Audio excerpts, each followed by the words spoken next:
So hi everyone, my name is Alex. I work at Yahoo UK in the London office, and I'm going to talk today about how we've built the fantasy football app from the London office. Now, specifically, I'm not going to describe the architecture of the app or like some specific design bits, so if that's what you're hoping for, this might not be as interesting. Instead, I'm just going to talk about our overall process, so kind of the important things that we follow, the way we thought about testing, the way we think about instrumentation and adding new features, just going to jump around a little bit on a few of the important principles. So I'll give you a bit of an overview.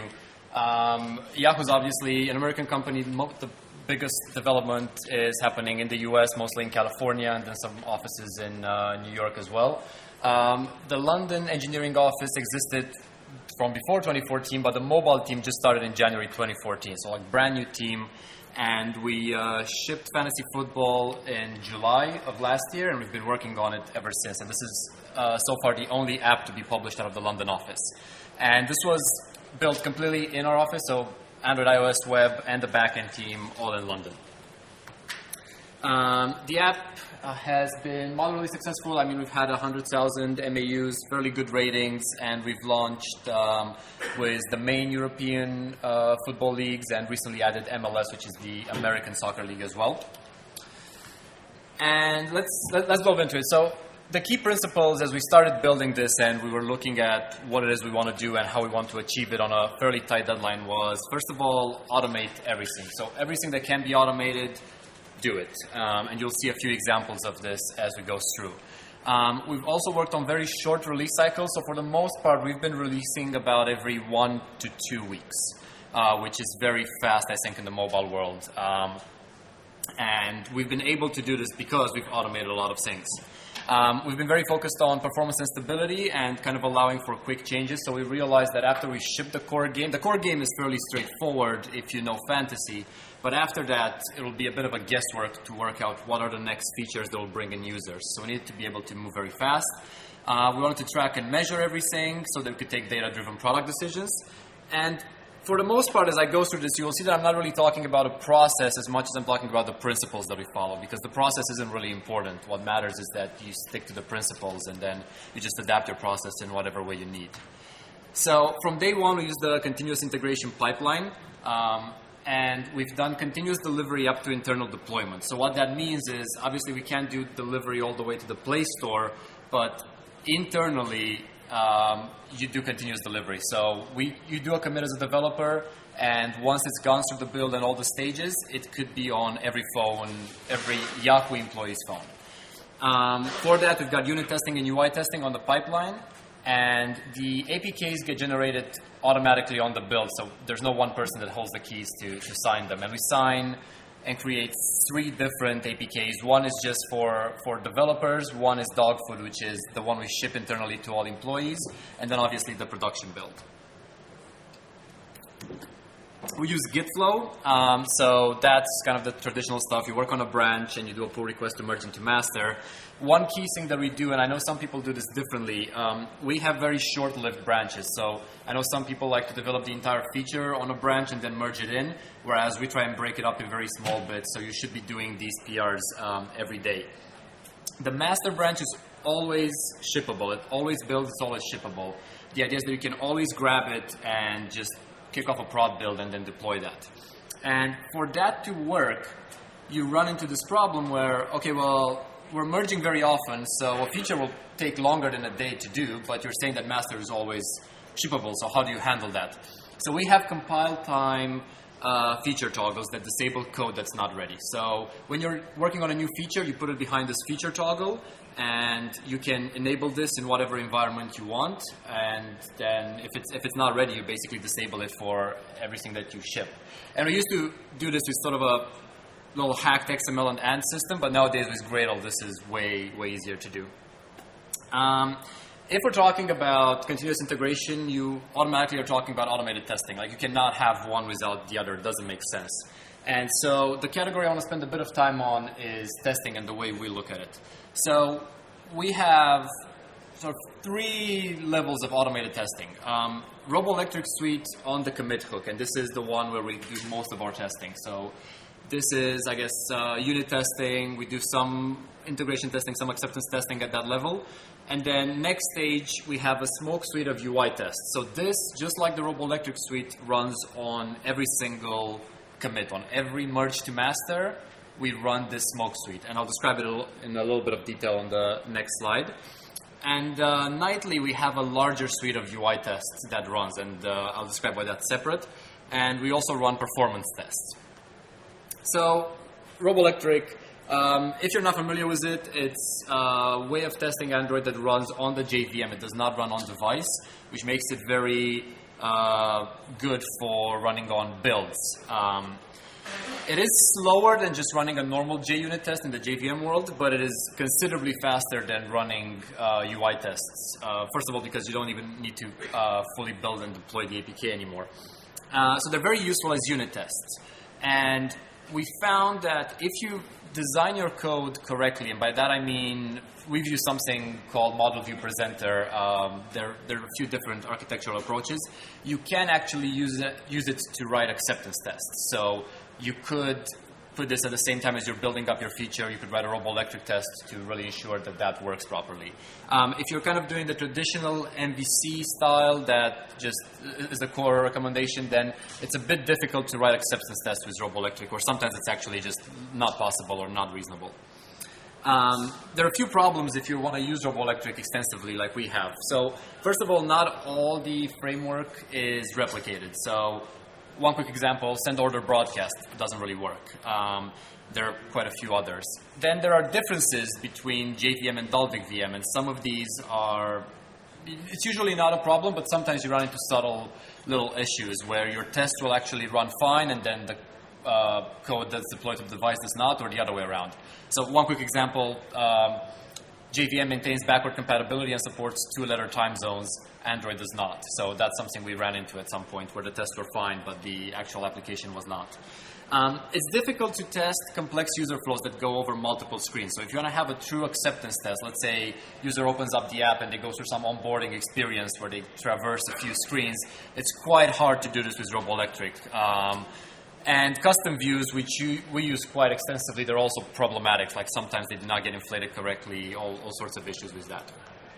That said, we have been quite successful with RoboElectric, we feel. So we have about 700 RoboElectric tests, and they give us about a 50-60% coverage. This is higher in sort of the business logic components and some of the more back of the stack, and it's lower at the UI level because this was a learning experience for us, so we didn't really kind of work out the model view presenter trick until later. So we have a lot of screens in our app that we can't really fully test with RoboElectric until we refactor them to be MVP.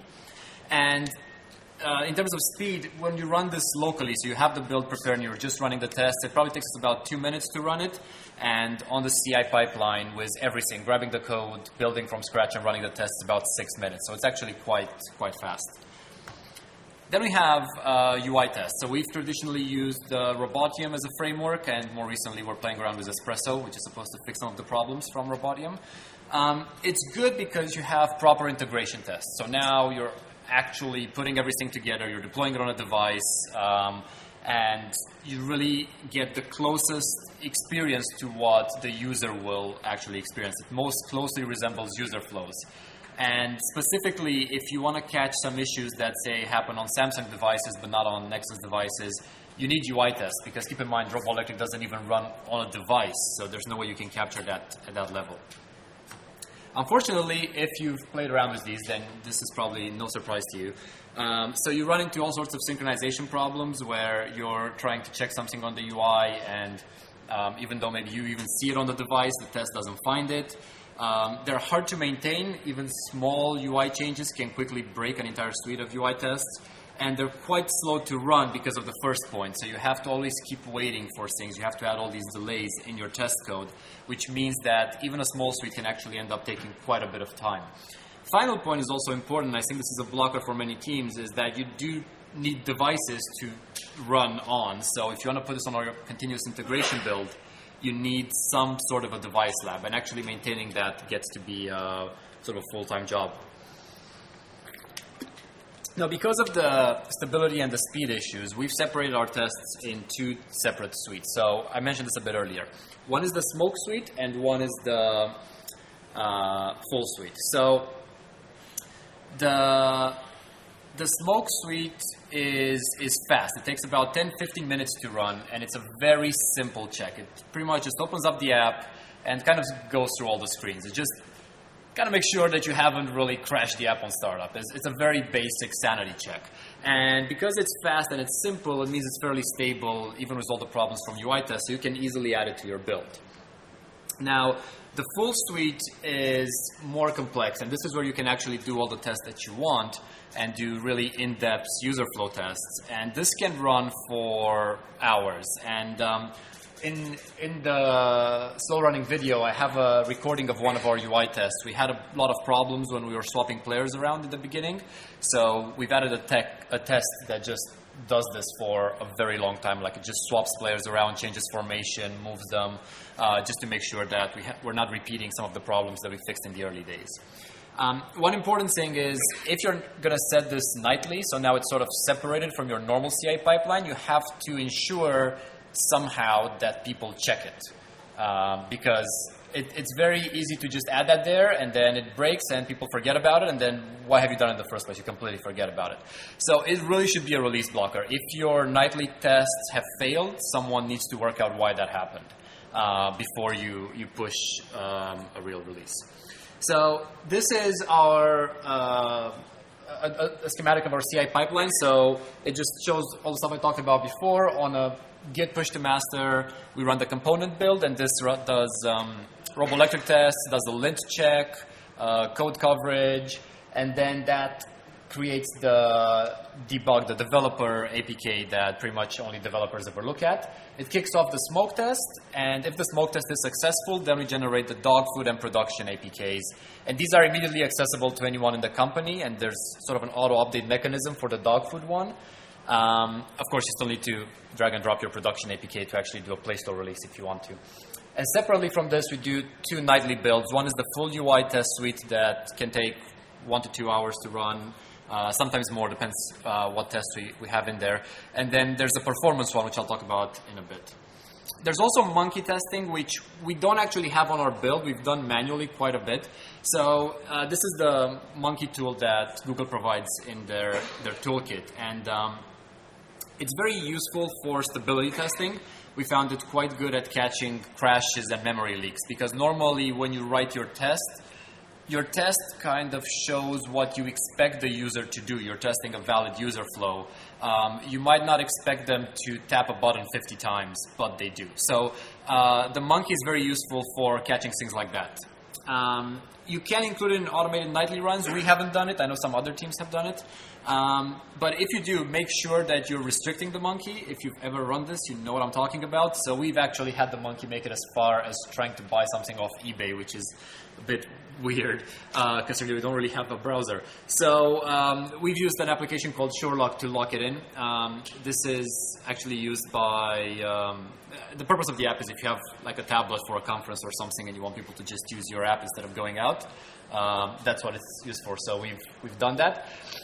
Also consider removing certain features. So for example, so there's a way in Android you can say, is user a monkey? And that returns true or false. So we've used that so that when we're doing a monkey run, we remove the login and logout capability so that we can force the application to be in a certain state. Now, if you're going to start doing testing, you want to be able to sort of prove how successful you are with it. So coverage is useful for analysis, but I wouldn't recommend enforcing a coverage target, because if you do, then developers will just work towards that target, and you can write a test that gives you 10% coverage and doesn't really test any single value. So we've used coverage to work out what are the areas where we need to improve, rather than using it as something to follow. I think it's reasonable to expect that when you build a new feature, you also write some acceptance tests with it. Not all teams work this way, but this helps a lot with regression later on. So as you're adding new things, not breaking the stuff that you have. Another thing is, how do you enforce testing? So what we've done is we've enforced it at code review level. So once you create the culture and you really get people to see the benefits of doing these tests, and you get the team behind it, developers will check one another and will help one another to get testing going. So you don't really have to say, all right, we're going to have this target by Friday, otherwise we're not releasing. So we haven't done anything like that. It's just a matter of code review. One thing that I'll mention, because I've seen some teams do this really weirdly, is tests are also code. So you shouldn't treat code tests as like a second-class citizen that does not deserve any care and attention and can be copy-pasted all over the place. Like, this is code. And when you get to having, when you have 100 tests, maybe it works to be a bit sloppy, but once you get to a few hundred tests or even more, you have the same maintainability and refactoring and documentation problems that you have with normal code. So we apply the same principles there. Make sure it goes through review. Make sure you're following the exact same principles as you do for normal production code. So I want to talk a little bit about internationalization and localization. So first of all, just want to define the term. So translation is when you just translate strings. That's what everyone knows. But if you're thinking about localizing your app to multiple locales, you got to think way beyond translation. Like, that is just the beginning of it. So localization is when you're adapting the content to language, culture, region. I'll give you a few examples of some of the things that we've done there. And internationalization is designing it to allow localization to happen. So, for example, Google has done this really well on Android because you can easily specify different strings XML for different locales. So had they not done that, imagine how this would be. So that's part of it, but then we still need to externalize all the strings to be able to take advantage of this. So we've shipped to 20 plus locales from day one, and we thought this was going to be pretty challenging, but it was way more challenging than we actually imagined it. So yes, all strings need to be translated. That seems fairly straightforward. But then you run into other issues. For example, number formatting is different between different locales. Currency formatting was one that I had a lot of fun with. So what currency symbol do you use? Whether you put it in front or behind the number, all of that is actually different between different locales. And then there's stuff that we completely missed out on until we ran into it, which is that if you're shipping to a certain locale, users expect that they can address you in that language. So now all your support queries are coming in all these languages, all your reviews are coming in all these languages, and you have to translate every single release note that you ever do. So that's something to keep in mind if you want to do it. Don't get me wrong, my recommendation is that you should probably consider supporting multiple locales, but know what you're getting into. Like, there's a lot of stuff beyond just translating the core strings. And of course, testing load increases because you'll get some UI issues only with some locales. So a few tips of advice there for dealing with it. Externalize all the strings and enforce no lint errors on build. Lint will actually catch if you have, if you're missing a string in a certain locale that you say you're supporting in your app. So that's something that will help you out. Collect all the strings early, so when you start doing this, like we did, this is something you don't think about until you're about ready to release, and then this is blocking your release. So we've had releases delayed because we were waiting for translation. So the solution is try and get the strings done as the first thing as you're preparing for a new release. For emergencies, have some standard release notes that are pre-translated. For example, bug fixes or something like that. Pre-translated to a few locale so that, when you find this one issue that you need to fix in the afternoon, you don't wait for translations. And some test devices should probably be permanently on tricky locales. So this could be, for example, Turkish locale sometimes gives issues if developers didn't pay attention to enforcing a locale for the developer strings.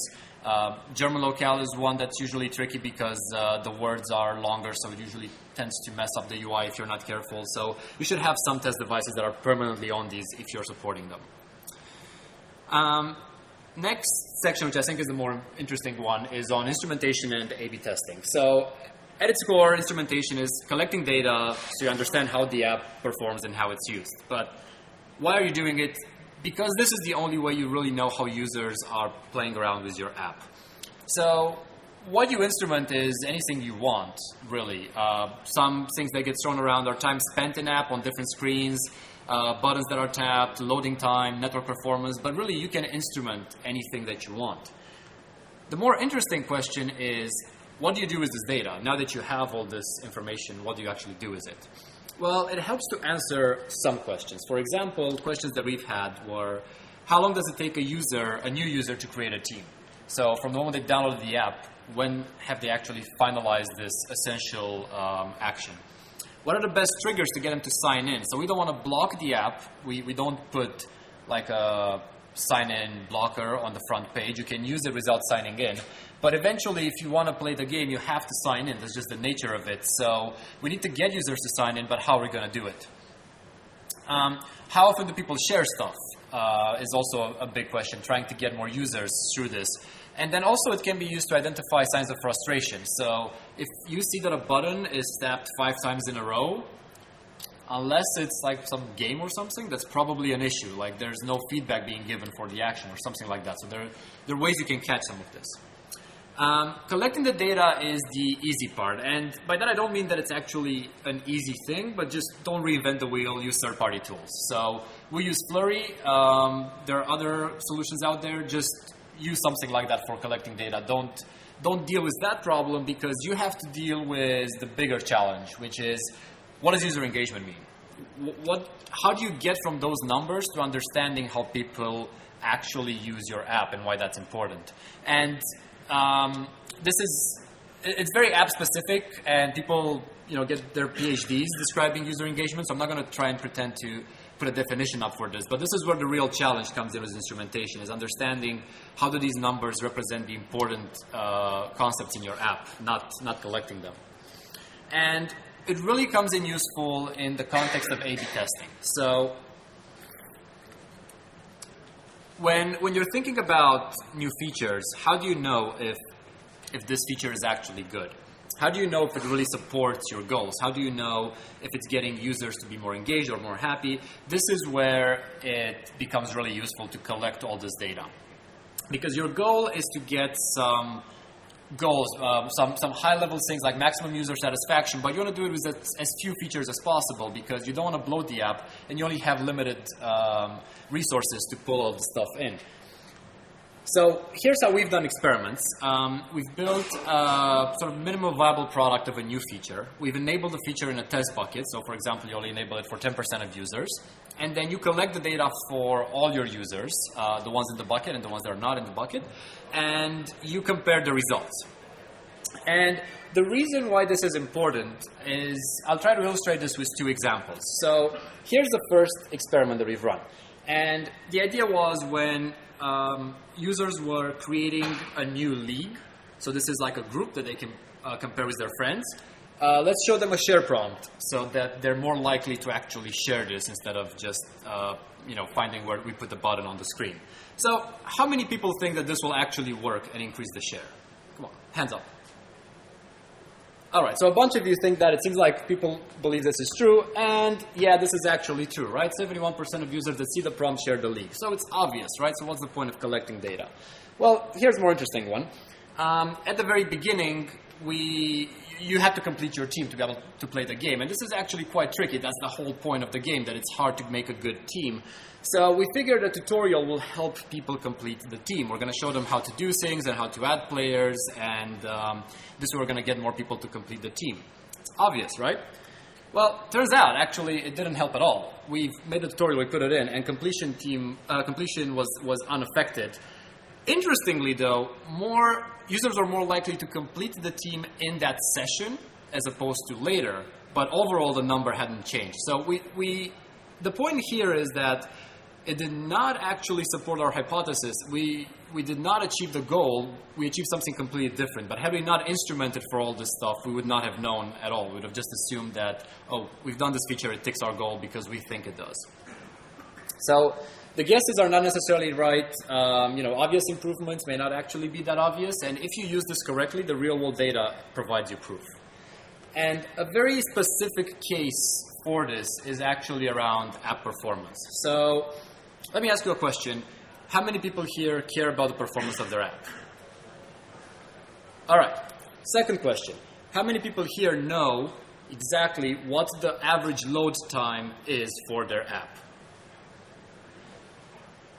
That's where the problem is, right? So if you care about it, but you're not measuring it, how do you actually know what your performance is? And one thing that people have said when we talked about this is, well, we're using the app all the time, so we know, right? Like, I have it here, I open it, oh, it was pretty fast, I know it's fast. Well, you need to track the production numbers. You really need to look at this, especially if it's a global app.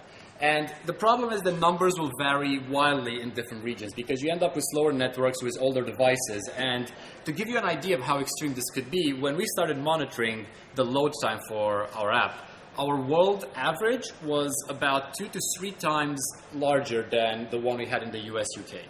So what we were experiencing with the app was not what a lot of our users were experiencing in other places in the world. So that's why it's very important to track these numbers. So if you care about performance, you have to track them. And this is one graph that we have with production data. So it's tracking the cold start time with or without data, and we're tracking it for every build. So we can see the numbers go up or down, and we have something similar running on a nightly build. So this is the performance build that we talked about earlier. So this runs every night, and we can see if I've merged a feature that suddenly has increased the load time by a second or something. I could see this right away. So as a wrap up, I know we've jumped around a little bit, but some of the key principles that we've had in building this. So CI and automated testing are key for quality and stability. They save you a lot of time and a lot of pain. Instrument as much as you can. Try to collect all this data, and then you can use it to guide product decisions. You can use A/B testing to confirm hypotheses. Don't just go on your hunches. They may prove to not be true out in the wild. I really think you should localize your apps. It makes your users very happy. It allows you to enter markets that otherwise you're not able to. But do know what it is you're getting into. It's way more than just finding some third party to translate your strings. And actually, as a developer, that's the least of your worries. And if you care about performance, you need to be monitoring continuously. So at the very least, monitor the real-world numbers out in prod. That's all I had. Thank you very much. Open for questions now, and I'll hang around here afterwards if you want to ask me questions after. Thanks.